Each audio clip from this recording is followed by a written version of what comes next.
Doug and Commish Show. This is the Week 10 edition of your previews. Hard to believe we're already that far through the season. So true. I think it almost goes too fast. I don't know about that for you, but that's how I feel. Anyway, let's get started with our first matchup, Little Caesar versus Toilet Paper. Now, Toilet Paper's been talking some crap to Caesar. Unfortunately, Caesar isn't responding. But we'll get right away started because I think people are going to be a little bit surprised at how we're going to call this game. So true.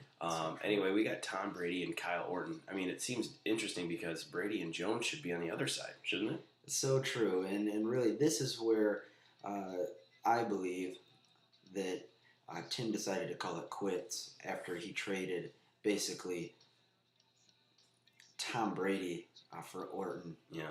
Because Orton hasn't looked good the last 2 weeks, folks.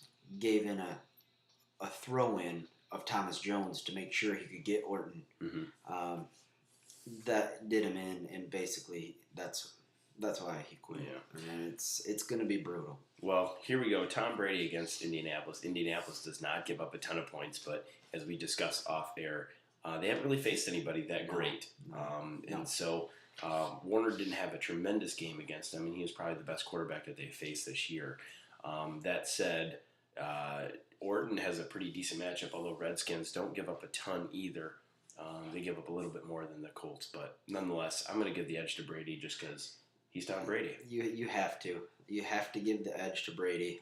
This is a coming back game for Brady, who had some animosity towards Tim and the Little Caesar, and now the Commish. Yeah. I think Brady will have a great day. Then you got Thomas Jones and Rashard Mendenhall. Mendenhall going up against a very staunch Cincinnati defense. Now, when you think of Mendenhall, he had a great showing against Denver. So do you think he's going to be able to do 155 yards against Cincinnati? No, Dougie, I don't. But he'll have 100 yards and probably sneak into the end zone. Yeah.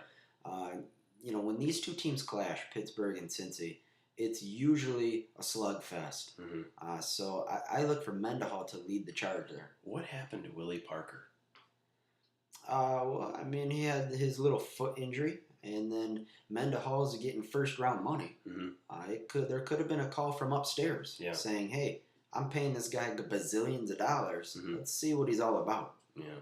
Thomas Jones against Jacksonville. Jacksonville kind of middle of the road again with the running backs. But on the other side, you got Darren McFadden coming back to practice, probably against a good team, Kansas City, if he does get the start. But I don't know what he'll do with the sharing of carries between Fargas and him, who will get the majority.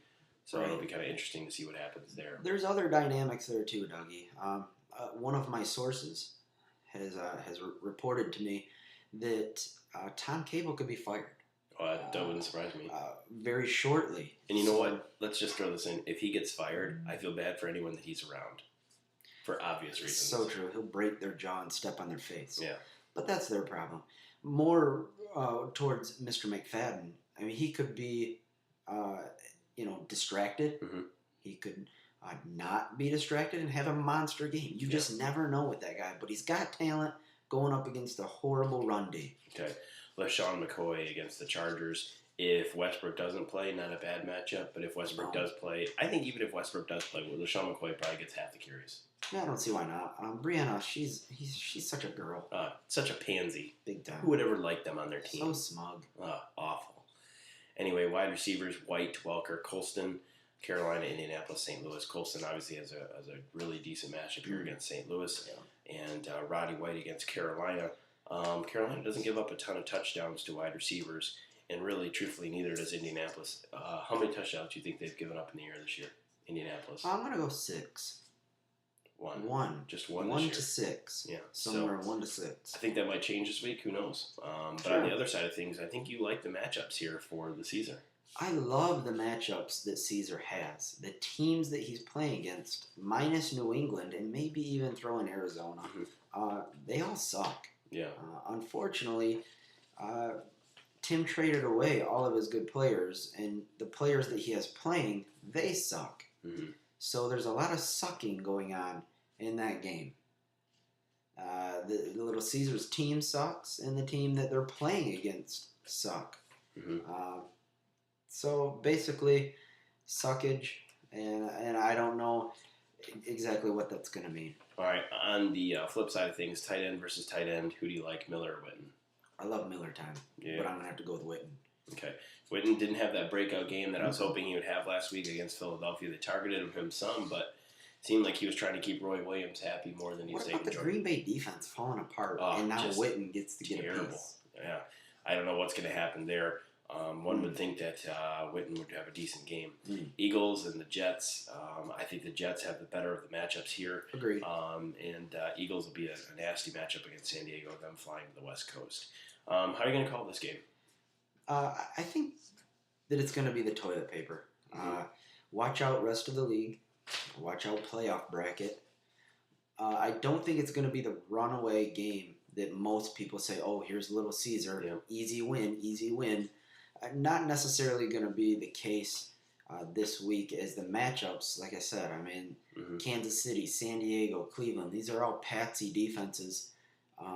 But even that can't bring LC all the way home to a surprise upset victory. I think that he'll make the toilet paper sweat a little bit, but he'll pull it out in the end, and we're looking at around 93-74, something like that for the toilet paper. I, too, will take toilet paper. I don't know how much of a blowout. I think it will be a pretty good game for him to watch.